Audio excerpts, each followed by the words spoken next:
Ampifaliana indray no iarana aminao atao anatin'izao fandarana fantaro ny marina izao dia tsy adino ny makasitraka ka ny MCTV izay mikarakara an'izao fandarana izao. Amin'ity androany ity isika dia resaka loha hevitra anankiray dia ny hoe mizotra makaiza ny lalanao. Mizotra makaiza ny lalanao.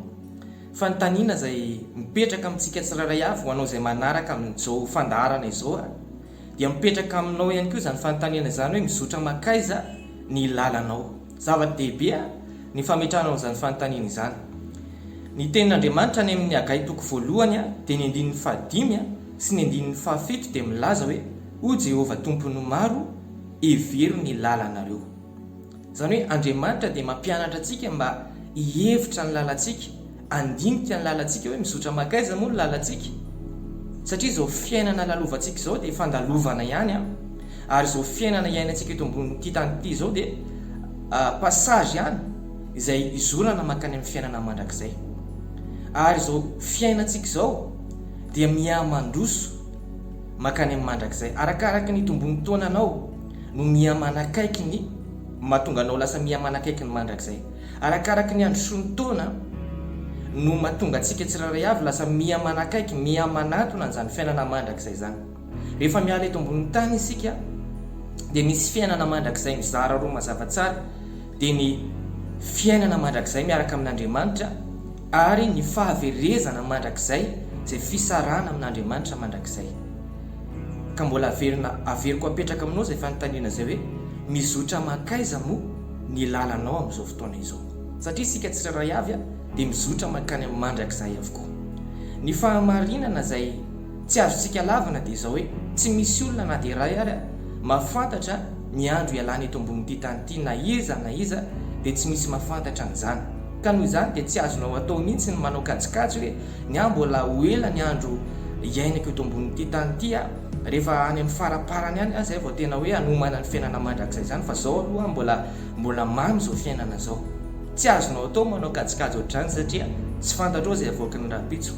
Ny fahamarinana faharoa ihany koa dia izao hoe matetika isika rehefa manomana vakansy, manomana ohatra hoe andeha amin'ny toerana anankiray hanao vakansy mandritry ny 2 herinandro na 3 herinandro dia efa vita homana mialoha avokoa na ny réservation ny hôtel na ny sakafo efa fantatra mialoha avokoa ny toerana rehetrarehetra aleha, efa voahomana avokoa ny fitafiana sy ny kiraro sy ny zavatra rehetrarehetra izay hoentina makany amin'izany vakansy izany.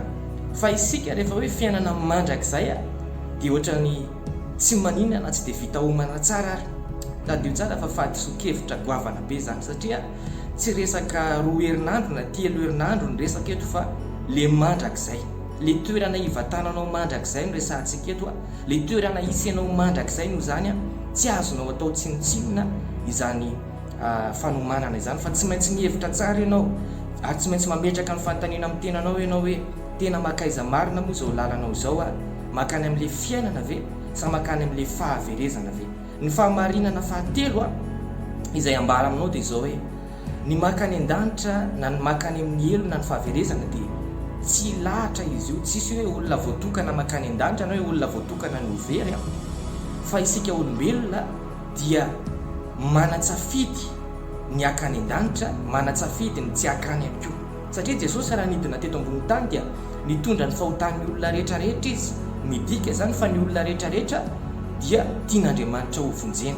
Andriamanitra tsy mifidy olona ho vonjena fa ny olona rehetra, Jesosy dia maty ho an'ny olona rehetrarehetra, saingy kosa nefa safidy ny makany an-danitra. Araka ny tenin'Andriamanitra any amin'ny Deutéronomie 3:7-20 dia milaza izy hoe miantso ny lanitra sy ny tany aho anio vavolombelona, indro efa nataoko ny lohanareo ny fiainana sy ny fahafatesana, ny fitahiana sy ny fanozonana, ka mifidiana ny fiainana mba ho velona ianareo. Midika zany fa misy safidy le izy, afaka misafidy ny fiainana ianao dia afaka misafidy ny fahafatesana ianao. Mazava ho azy fa tsisy eo anelanelany, fa na fiainana mandrakizay na fahaverezana mandrakizay. Ianao mbola velona zao no misafidy. Rehefa maty ny olona anankiray dia tsy afaka misafidy tsony izy. Rehefa maty ny olona anankiray dia tsy afaka mifona eo anatrehan'Andriamanitra tsony izy. Rehefa maty ny olona anankiray dia tsy afaka manapa-kevitra tsony izy ary tsy mihaino azy intsony Andriamanitra. fa ny olona rehefa mbola velona dia afaka manapa-kevitra sady miaino azy Andriamanitra. Zany hoe ianao mbola velona zao zany mamaritra ny lalanao ny fanapa-kevitra anao ka noho izany dia ny androany aza mangatakandro omany ny lalanao, omany ny mandrakisainao. Tadidio tsara fa tokana ny lalana makany an-danitra, tsy misy lalana maro ny makany an-danitra. Efa nilazaintsika tany amin'ny fandarana tany aloha hoe tsy ny fanaovana asa soa na ny fandraisana ndraikitra any amin'ny toeram-piangonana izay misy atsika, na ny fanaovana fanatitra, na ny toerana misy ny olona anankiray ao amin'ny fiangonana no mamaritra n'izany mandrakizay zany. Aoka ianao tsy ho diso hevitra any amin'izany, na hoe mpandray fanasan'ny tompo ianao dia ho voavonjy ianao. Tsy izany no mamaritra ny mandrakizay ianao.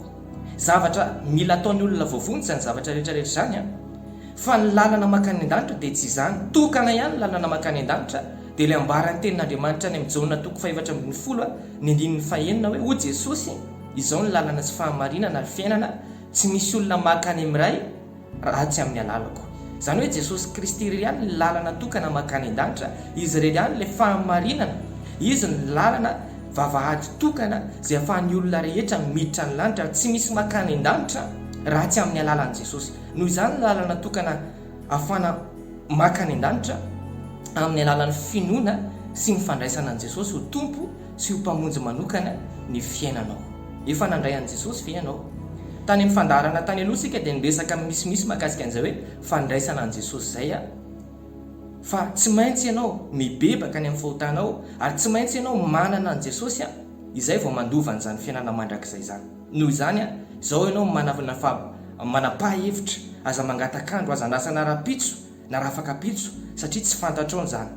Fa androany ianao dia manapa-hevitra ny verina amin'Andriamanitra, ny andray an' Jesosy ho tompo sy ho mpamonjy ny fiainanao dia ho vonjeny ianao.